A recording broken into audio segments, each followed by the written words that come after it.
Hey everyone, welcome back to Inchstone's podcast. I have the Autism dad, Rob Gorski, here today.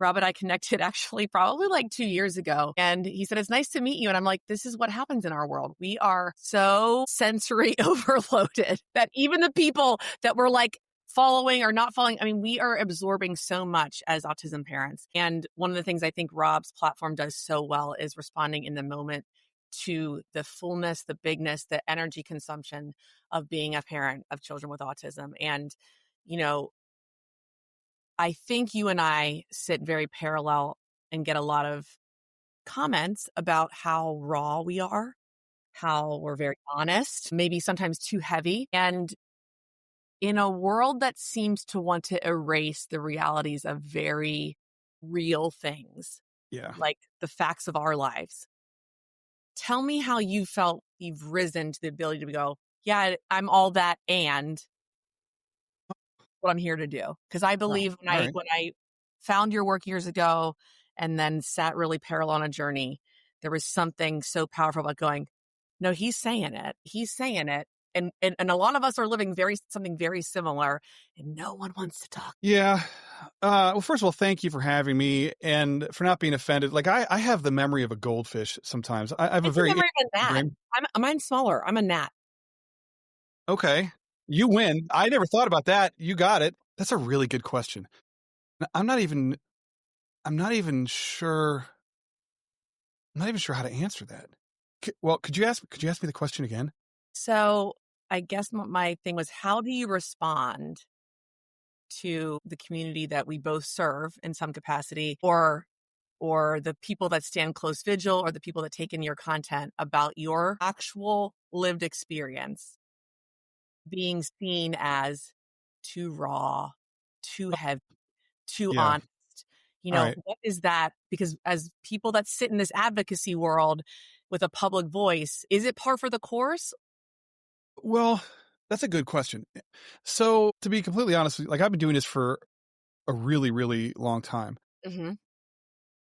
And there were people in the beginning that would be like, "Oh my gosh, you're oversharing," or whatever.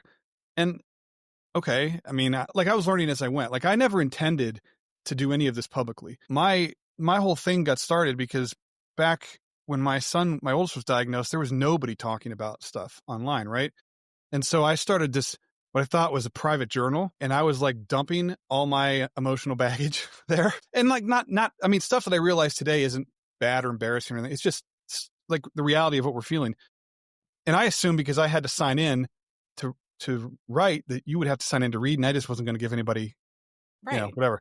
Well, it's not how the internet works. And because no one else was doing that back then, I got caught up in like indexed by Google. So when you would search for autism, what you would find is Your Rob's personal private diary. thoughts. And it took me a while to figure out like that's what was happening because I started getting like emails from people.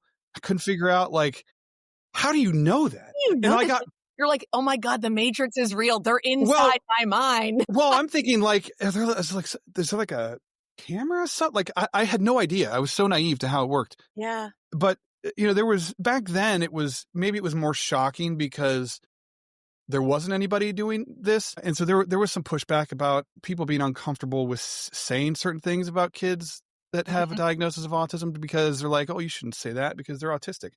I'm like, my kids drive me crazy, like absolutely nuts. Yes. Every day of my life. I love them dearly. I would die for them in a Just heartbeat. like They're any better than other me in every parent. way, but they drive me crazy.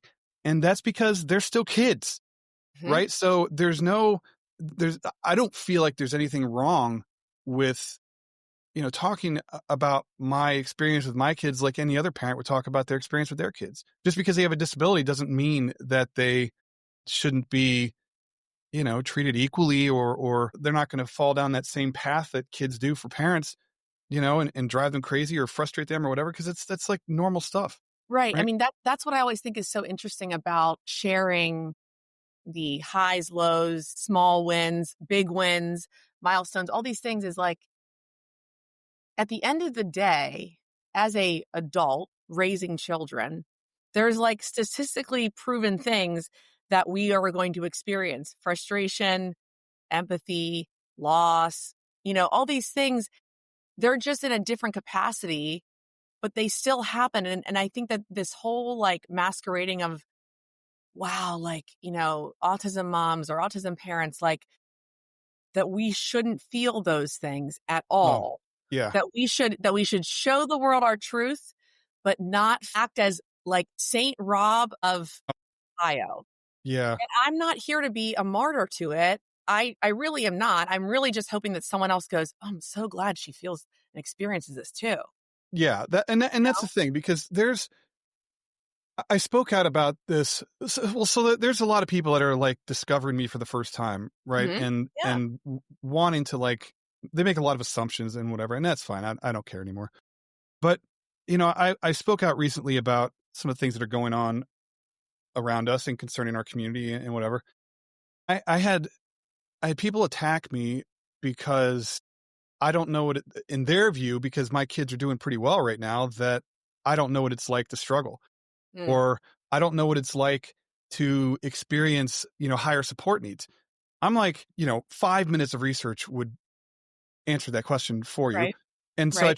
try not to let it get under my skin, but like I watched my oldest when he was 4, he regressed, like so much so that I grieved the loss of a kid that I still had. Mm-hmm. I Yep. watched him go from the person I knew all the, first 4 years of his life to like a clone, like he had been A loss. abducted by aliens. That's Yeah. deep loss. That's a D deep and loss. there's no support group for that, because you can't go to, a loss support group, because you have people who have Get a kids who loss have and actually passed away. die. Right. And Yeah.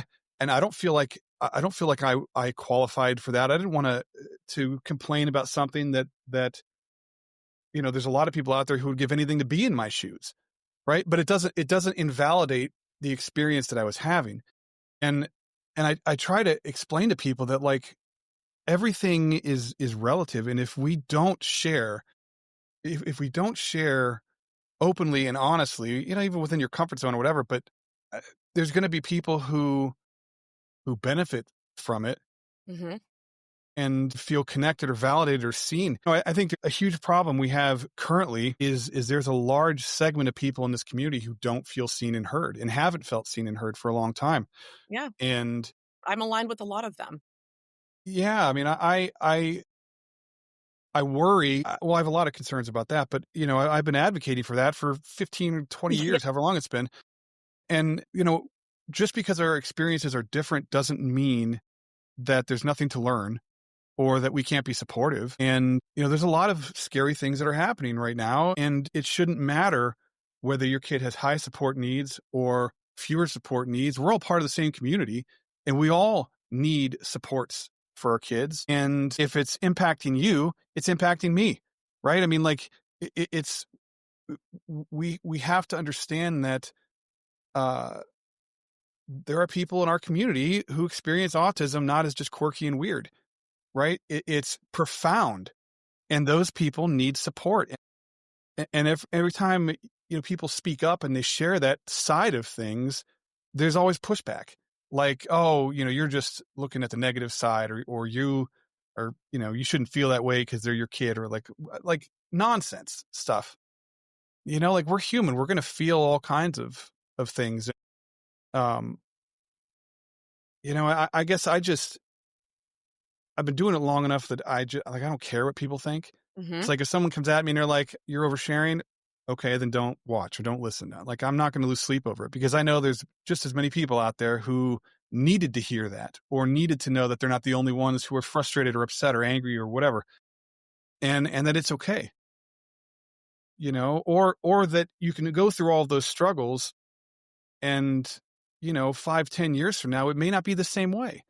There's The, no way to. the openness to the evolution of everything, Yeah, it's not including your own pre-written. parenthood, to Yeah, this. it's not I predetermined. I can probably reflect on those first few years. I mean, I get asked that question a lot. What was it like when you had Millie diagnosed and you had a newborn? And then I started to realize that Mac was autistic as well, and that whole process. And it was like this overlapping. And when I really sit in it, I'm like, I was the woman going autism parent and finding Rob Gorski. Like, you're like, someone tell me what to do. Give me the guidebook. Give me, you're in a completely different bucket of realness to your experience then.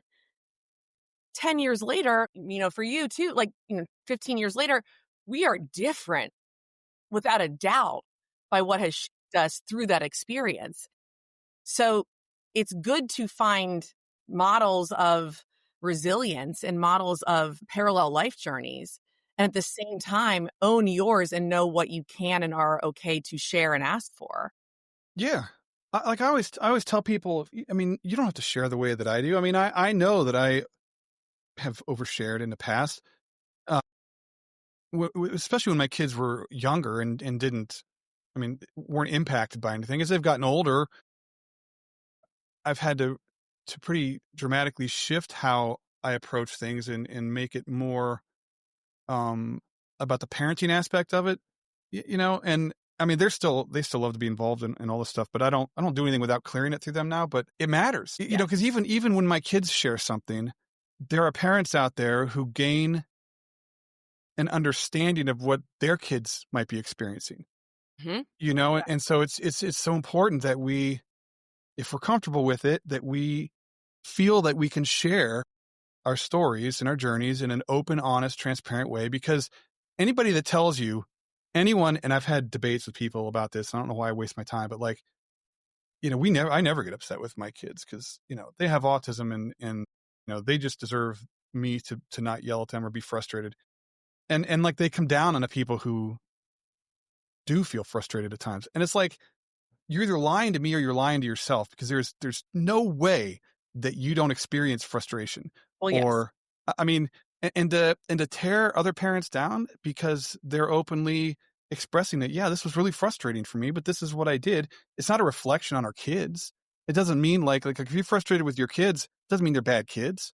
Right. It means that you're human and you're dealing with something that's very challenging, and you've kind of hit the wall. You've hit your limit. And I guess what I hear though, because I agree with that so fully, the relativity is 100%.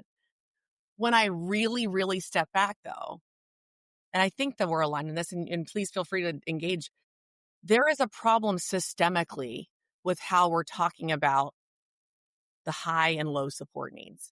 Because I really I sit with this a lot, and my children with profound autism are 10 and 8, almost 8. And I know I have years to go until, they fall off the cliff. And I'm so conscious to know, like, I don't know what I don't know yet. sure. I do not know what that looks like. What I do know is that I sit in a place of privilege from the system. And I know there are women and men and parents and caregivers out there whose children are eating drywall and licking screws and literally bashing their head through the wall, who cannot and do not have the respite support, the medical care, all these Yeah. things. I'm thinking to myself, I agree with the emotional response of autism parents to feel and to dig in, to find your people. But at the end of the day, I do believe the erasure is happening to the people that aren't sitting like us talking on podcasts. They're literally hustling and getting home and never getting a break. And their central nervous systems are fried. I mean, if ours are fried, theirs are on the fritz. Yeah.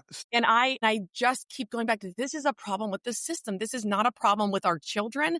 This is not a problem with who we are as a mom and autism Yeah. dad. It is not. It's a problem with the system, because if I want to hold space for everyone's experience with this, I think that neurodiversity is so awesome. I love when I hear that they're like, oh my God, like I heard that idea or that business. They're like, do you know what? Like, he was severely dyslexic growing up. And you're like, I freaking love that. I love that they found their way to like get these ideas and the mind works. I love it. And there's this part that keeps on rearing its head to me, which is like that community of the severely, profoundly disabled autistic are just like, well, that's a different thing. But it's not, because those parents are like literally like clawing for support.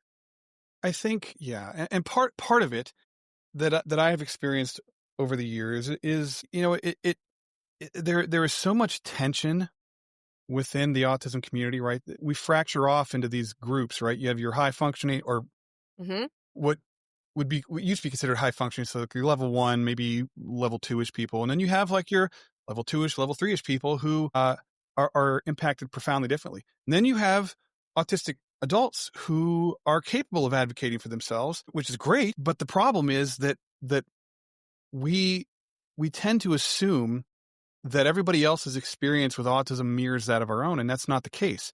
Hmm. And so, what I'm seeing from a lot of people right now is there's a lot of fear right now. I was just having another conversation earlier today about this, and uncertainty, more so than what there has been in the past. And there was already more than enough in the past. And we are becoming more and more divided. So now it's like if you have a child who's level 1 or level 2, it's automatically assumed that your life is easier than someone who has a kid with level 3 autism, which may or may not be true because everything is relative. But we're discounting what other people's experiences are. And the large part of the receiving end are the people who have very high support needs kids, Hmm. who are struggling. I mean, I know what it was like. I mean, you talked like we dealt with pica. Hmm. I cannot tell you how many times I spent in the emergency room with giant wads of paper in his stomach Yep. or pulling things that I didn't even know were possible to ingest, like pulling the carpet fibers up to where you have big, long, 10-foot strings of carpet that he ate, paper Yep. clips, anything that he could swallow, he would do it. And he doesn't do that anymore, but he did for years and years and years. And you have to be resilient and you have to be constantly on the ball. And not only are you dealing with the things in your immediate life in that moment, but you are still held responsible for all the things that everybody else still has to do in society, right? So not only are you doing what feels like an impossible job sometimes, you still have to work. Hmm. Probably you may or may not have any type of respite care, Hmm. or you have to live inside of a very thin line in order to ensure that your kids qualify for Medicaid so that they can get the supports and services. So you can't make more than a certain amount, or you endanger the things that they need just to get through the day. Yeah, It's I mean, it's a so you broken sat in system. both. It's a broken system, and that's like what I've continued to call out in all of this is like it's not about erasing the experience and the truth and the stress and the questions and the deep paralysis of the anxiety of the what ifs and the questions, and at the same time experiencing it from the more profound end is that I'm seeing.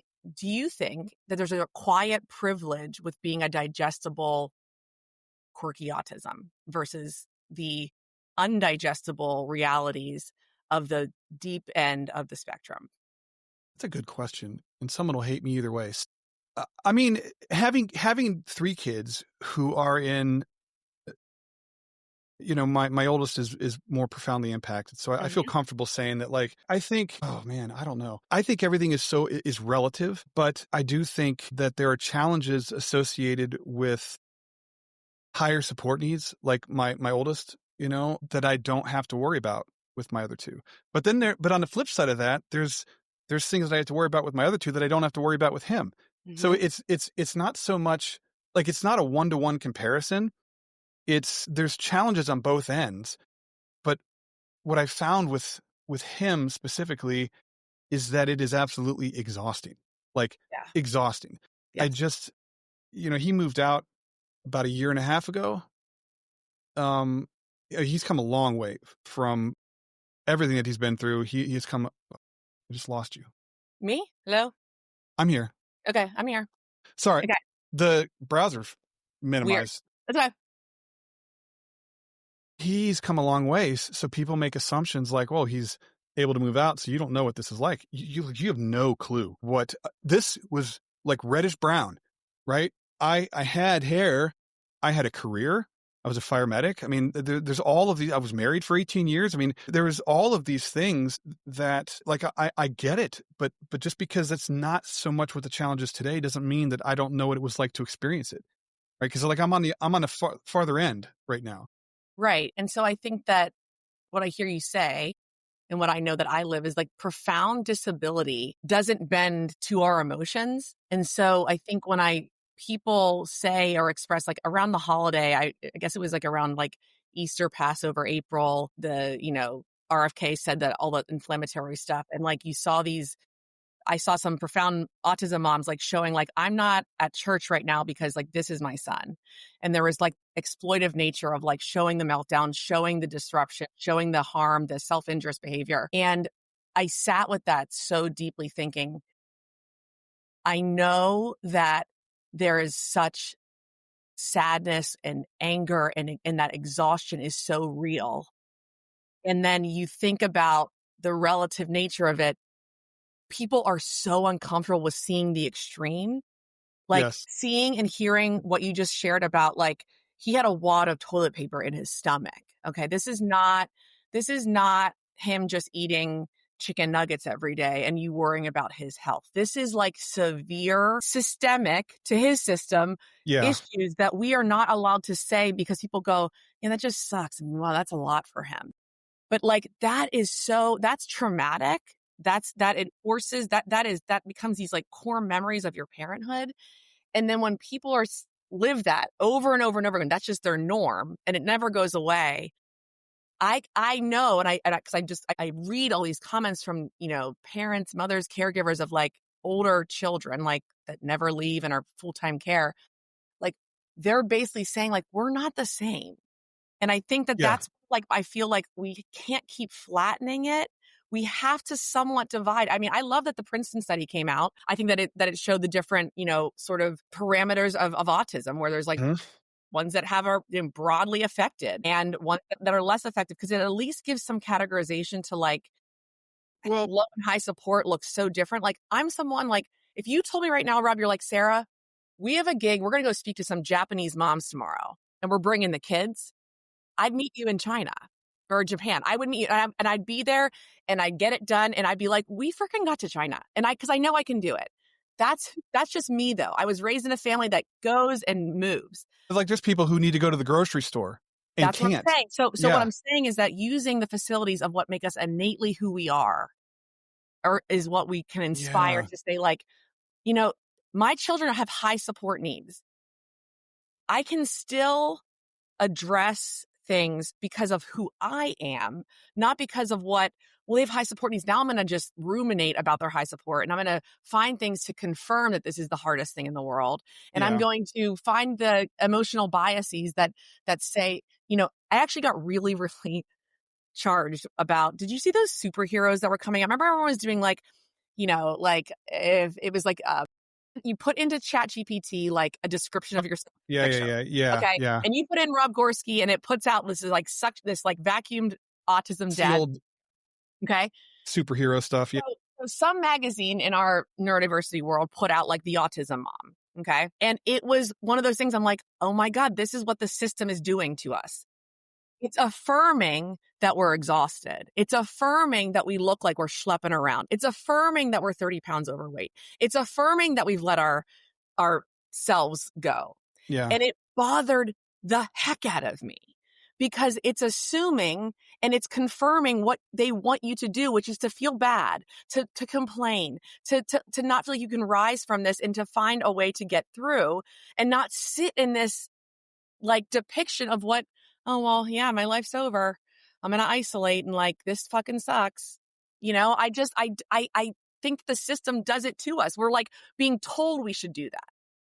Well, okay. So it's a privilege I sit in. I don't want to be able to, I know I can say that. I want to give every other mother of level 3 high support need autism the ability to press pause like I can. See, and I think part of the problem, honestly, is I think a lot of this is resource dependent too. So you have a lot of families who just don't have the resources. And but why is that? That should not be the. Well, if you have a child with severe autism, you should be getting a team from the government immediately. Well, sure. What happens? And I've gone. I will die on this hill too, where they talk about like autism parents are like superheroes or super autism parent warriors or whatever. Because what happens is like you send that message to parents, and when they don't hit the mark, because they're not always going to hit the mark, then they fall, right? And that's a hard fall because you're already feeling like a failure majority of the time because you can't help your kids a lot of times, and that's right. And we build them up. That's right. And what we need to be doing is helping to surround them with the supports that they need, and it shouldn't be dependent on where you live, what state you live in, or what. I mean, there's people out there with financial means to take care of a lot of this. I know I'm connected with some people who are very well-to-do and have kids that have autism, and I've discussed this with them before, and it's like, the struggle that you're experiencing is real, and I can relate to it because like I know what it's like to go through that. But there's a lot of people out there who have to go through that and don't have the resources to Yes, have a one-on-one aid in their house every day, or you know what I mean, get them to a really good specialized school or something like that. So exactly. there's people who are just trying to make it through the minute. And I Yes, spent lots of my 25-year journey living in like 5-minute chunks. Like, totally. okay, I'm going to just try and make it through the next 5 minutes, and then the next 5 minutes. And you do it sleep deprived. You end up burning out because we have this built in thing in society where we have to put our kids first no matter what. And that's not sustainable long term. I have burned out multiple times, and it just festers, and you can't. And like, if you want to, I've had so many people tell me over the years, like, well, you're struggling, just go get a job. I'm like, okay, I had a career. I was doing really good. I was good at my job. But the situation with my family was such that I needed to be home. There was no way to manage it otherwise. There's no benefit for that because I want the contact with other humans. Like, I don't want to be locked away all day dealing with Hmm. really frustrating, overwhelming, exhausting things. And there were no really, really good options. Like, I would build computers. I mean, I just worked odd jobs out of the house, whatever I could do to try and make things work. And I paid a price for that, right? I'm 47. I have no real plans for retirement because I had to walk a very fine line to make sure that my kids have what they need. Because I would have to go, like, to get off of something like Medicaid or Social Security, you have to go from whatever it is to qualify for that Hmm. to at least six figures. And it Right, can't be a transition. It needs to go from like here to like all of a sudden now you're making 150, $200,000 a year right, right. in order to make up for the cost of like That's right. Gavin's, my oldest, medication. I mean, there were times where he was on $30,000 in medication a month. That's Zero chance that I could cover that. yeah. And you know what I mean? So like, And that takes my breath away because it's like I know that that's true. yeah, And I also know that for as vocal as you and I are, Sarah and Rob, we are not unique. That's why we're talking about this. That's why we're doing this because I mean, I have to go back to what you said about the superhero comment of parents like us, because I too feel like it continues to do a disservice yeah. to the humanity of us parents. And the phrase that has risen for me in this, it's like, it's the glorification of compassion. So we've become so compassionate to God. It's like the pity becomes, I'm going to tell them that they're this. And cause I don't live it. I don't even know. I Or we just don't know what to say. can barely even hear what their reality is. But God, they're I mean, that superhero warriors, that's what they are. And I'm thinking Yeah. to myself, I'm bleeding out. I'm literally bleeding out over here. And you guys are like, stay in the good fight. And they've had a pinky severed. And I'm like, you're glorifying your compassion for me by standing far enough away to not realize the realities. Well, so I saw this online meme or whatever where it has the difference between like you have an autism parent who's stuck in this hole, right? And you have people who combine like, well, climb out, or they toss a rope down to let them climb out themselves. But then you have the fellow autism parent who puts a ladder down and then Mhm. climbs down into the hole with them Yes. and then helps build them up so that Yep. they can come out together because they know what it's like to just, even if you have that ladder, you're so exhausted Yes. that you may not even recognize that it's there. You need somebody who's going to get down into the trenches with you. And like, to me, we're at a place right now. You mentioned the RFK incendiary stuff, right? I have parents who, in Ohio, where I live, it's a 3-year wait list to get evaluated for autism, right? And we all have those fears. We should be absolutely ashamed of that Absolutely. statistic. We should, we have to worry about the future. We worry about what's going to happen tomorrow. Are they going to sleep through the night? Are they going to elope out the window, or, Yep. whatever. Now I have parents who have been on the wait list for almost 3 years who get called up for their appointment, who now are afraid to get their kids a diagnosis because they don't want them put on a registry because they don't know what that means. So now they have to choose protecting their kids over helping their kids. And It's a double bind, and it's yeah, absolutely unethical.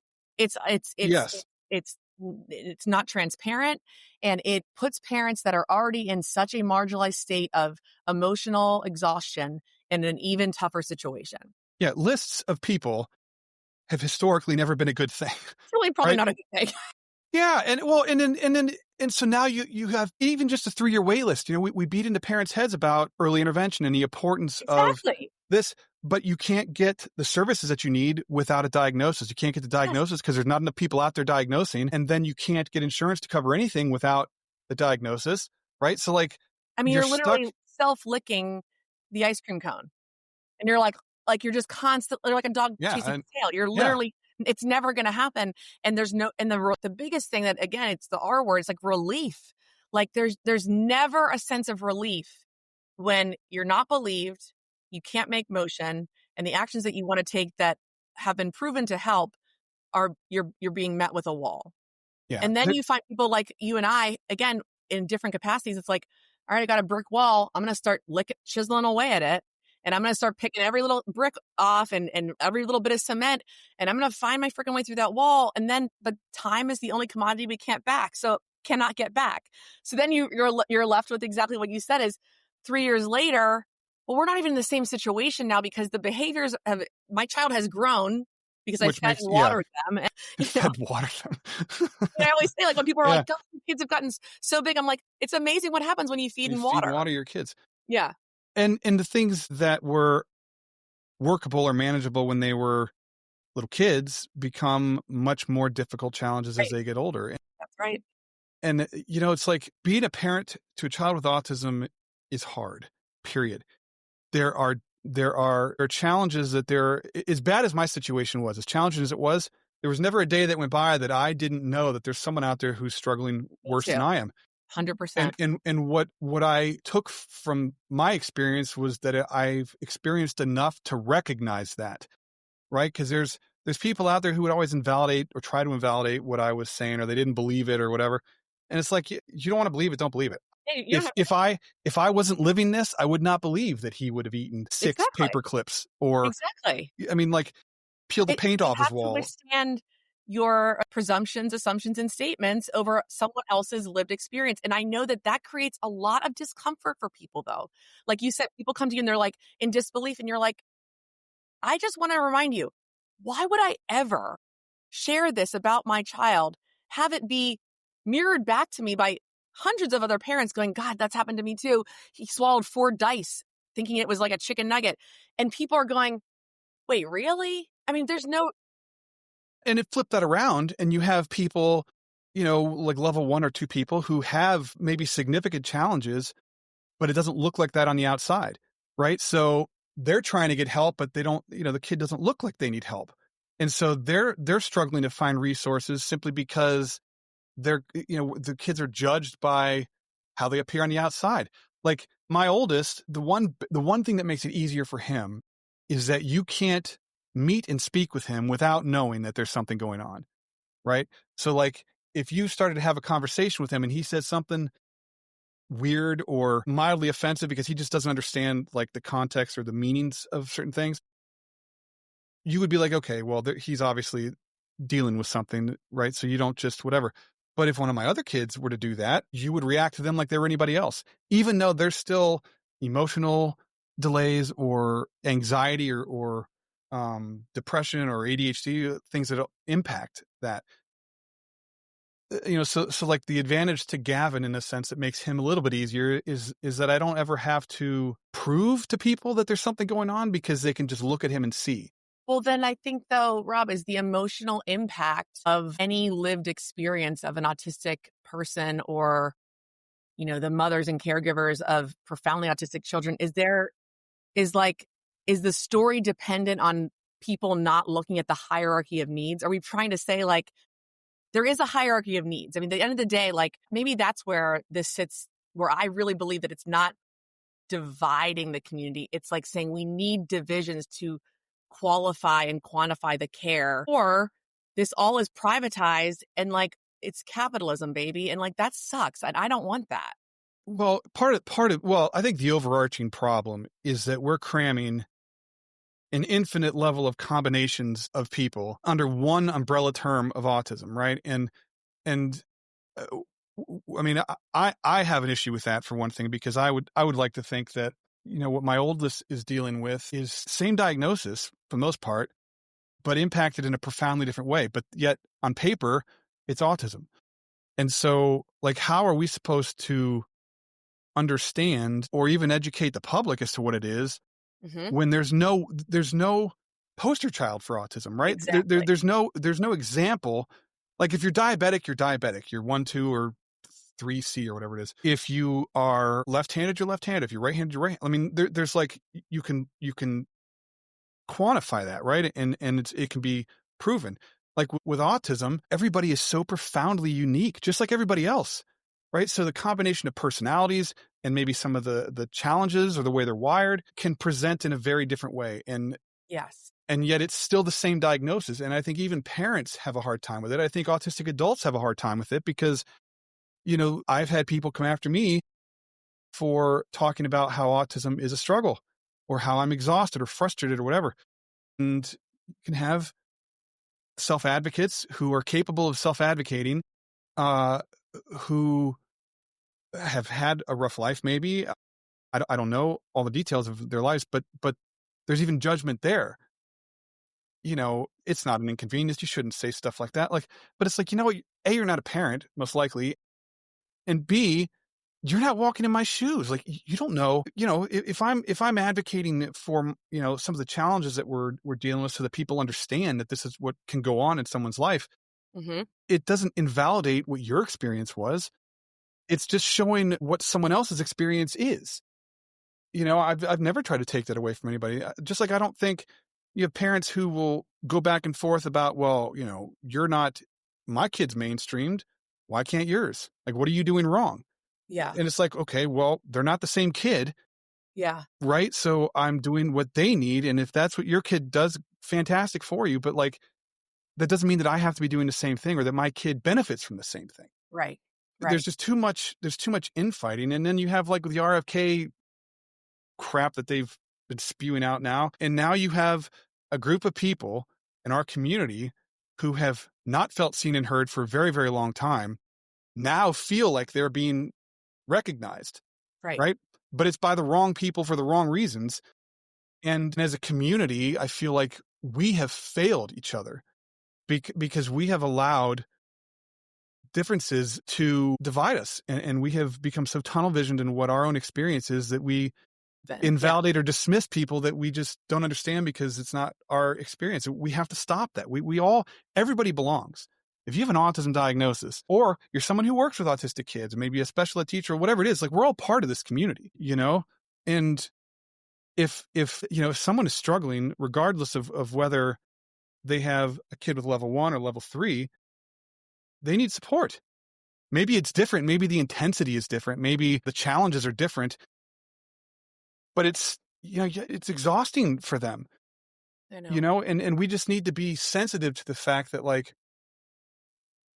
I mean, it is relative, it's frustrating because, like, I know the struggles that I went through with my oldest. And so I know that there are so many people out there who are dealing with something similar or worse, somewhere in between. And I also know what it's like to have kids that are level 1 and doing really, really well. So I feel like I'm in a unique position to be able to stand back and recognize that, guys, like, we're all dealing with something, right? It all falls under the same umbrella. We're all part of the same community. And I understand how, like, someone who's dealing with the challenges associated with level 3 can be significantly more challenging than some of the quirky, weird stuff that's going on, right? And we just have to Just that we have to acknowledge. dialogue. We just have to have talk. We have to talk, and we Yeah, have to. I ran into a mom and listen. and listen. And again, one of my charges for this platform or whatever this is, advocacy work, is staying curious to someone else's life does not erase yours. It doesn't mean that your Yes. life is gone by acknowledging what someone else is experiencing and going through and saying it might, if anything, it might challenge you to expand your orientation about what Yeah. autism and struggle means. I believe has meaning. I ran into this mom at like a Hot Works, sweat studio or whatever for working out. And it was so quick, and it was like this immediate connection. She said, I overheard you saying that you have 2 autistic children. I have a son with autism as well. I come here to sweat it out during my meetings. And I said, yeah, this is, we all have our things for self-care. And she said, she just started crying. And she said, can I give you a hug? And we did, and we hugged. And I said, we are so like thirsty for community now that like somehow this whole global village of social media has like, I love the way that I found autism friends and mothers to share, stories with. And at the same time, there's something about it that's lacking in the physical community of support that Yes. like is so apparent because, when's the last time that someone has been hugged through it? Or when's the last time you've actually grabbed the hand of the woman that is doing the same kind of work as yours and like, physically, like, I see you, like, that's energy. And this transfer of like positive, I see you energy, I just want to keep coming back to because curiosity, if we're not going to be in person, let's at least stay curious. Let's at least stay, if we're not going to be hugging and saying, I see you, I love you, I'm so proud of what you're doing. If we can't have that, at least say, like, how can I help you today? What's going on in your world today? Let's be curious, not judgmental, right? That's Ted Lasso. There was an episode of Ted Lasso where he talks about that. Like, you make assumptions without knowledge. Yes. I was telling people recently that, it's like we get judged based on the decisions that we make, right? Without anyone knowing what our options were, right? So, like me staying home to be full-time caregiver, that was judged because they didn't understand or even bother to ask, like, well, what were your options? Right. There are no options. There was nothing that would work that wouldn't create more problems than it solved. That's right. And, everything about autism parenting is outside the box thinking for the most part, I think. And it's not going to make sense to everybody. There's maybe things that you do with your kids that don't make sense to me. Like, I may understand conceptually, but it doesn't resonate with my life or whatever. But you know what? Maybe there's something I can learn from that I can adapt to the needs of my kids. And I think becoming faster at doing that, like becoming more right to saying, like, that's why I love that. I know it's a risk for you and I because we're voicing this, like we're putting this out into the universe. Like, this could be a private phone call that I just share with a fellow parent. Right? We're saying that, no, we want this to be helpful. It is so, isn't it so cool when a fellow parent in whatever part of the spectrum you're parenting goes, God, have you tried this? And then you try it and you're like, I really never thought in a million years that was going to work. Yeah. Like, I really didn't. And you're like, I understand how, if we can reorient to possibility without closing in on our presumptions, assumptions, and statements, it's uncomfortable. Don't get me wrong. It's so uncomfortable to sit with others that you think, how would they know? Or like, they don't know. I've learned a lot from neurotypical parents, like parents raising neurotypical kids, because I spent a large part of the first younger years with my kids parenting their diagnosis more than I was parenting them as kids. Exactly. And it took other parents coming to me and saying, like, are you sure that's like autism? Like, they weren't arguing the diagnosis, but like that, like, my kids do that. Yes. And then it just connected, like, oh my God, they're still kids. Yes. There's going to be kids make dumb decisions. They do stupid things. Right. It's not always, they may be more prone to it, or maybe judgment can be impaired, or whatever it is, but they're still kids. Yes. And I love that too, because I, in a different way, have thought similarly about having a boy and a girl with the same diagnosis 2.5 years apart. Sometimes I wish I could go back and get a PhD on, like, what really is autism here? And what is, like, my son being the only boy with 2 big sisters? Yeah. And what is him being a boy? Like, I took them both to the pool yesterday.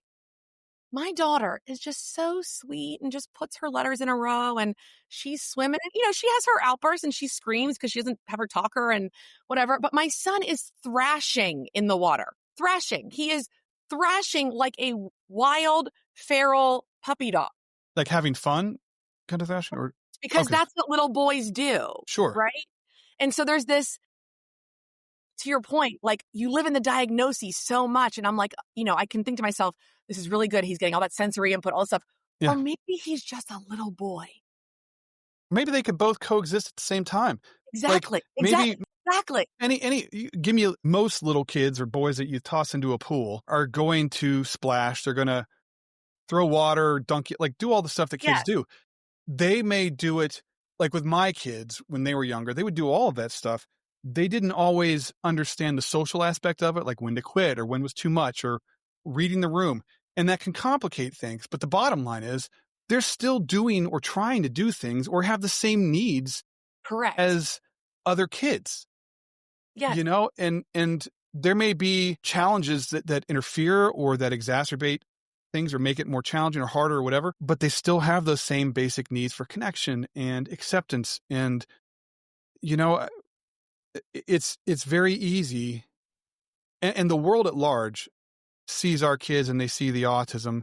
They don't see the kids, right? They see dollar signs of how much it's going to cost to provide accommodations for them at school. Or, I've had plenty of times where my kids haven't progressed or my oldest didn't progress far enough or fast enough in like physical therapy. And so the insurance company decides that they're no longer worth the investment when it's like, let's give them like 6 more weeks, right? Because you're going to end up having to cover something else because he's going to fall. Right. And it's like, we just need to be kind Be to each open other and be kind and stay curious and say that, and stand together, stick together. correct. And I really believe that when we ask for what we need, that it shouldn't be seen as a thing of like taking from anyone else. That when we Or you ask, just want special treatment. or you just want special treatment, like Yeah. you genuinely, there's it's so hard to ask for support. It is such a quieting of the ego, right? To go, I need this for my child. And I know that it's such a big ask. And that takes a lot of conscious reservation of your own feelings of self-worth. And so I think that I love Takes courage. on that note, it takes courage, and it takes courage to ask for help and support. And if that can be an overarching theme of anything that you and I ever talk about, it's that stay courageous to what your life and your children need, because what you live and experience is real. And by standing firm in that and then saying, I need support for my child in this, that is never the wrong thing to do. Ever. No. It's equity. Correct. Exactly. Yeah. Rob, this was a really deep conversation. I always thought we were going to talk about, self-care, going to the gym, the things that we had to do to like keep our mind sharp. Oh, you and I yeah. Well, man. Do a whole other one on that. I could die on that hill too.